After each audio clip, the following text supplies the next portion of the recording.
এই বাড়িতে কেউ থাকে না, তাও কেন জানি ডাকছে। কিছুই করার নেই, আমাকে অবশ্যই এই ঘরের মধ্যে আশ্রয় নিতে হবে, এছাড়া আর কোনো উপায় নেই।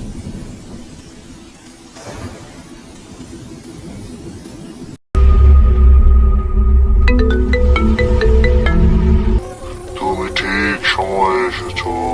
তোমাকে আমার ভুবনে স্বাগত।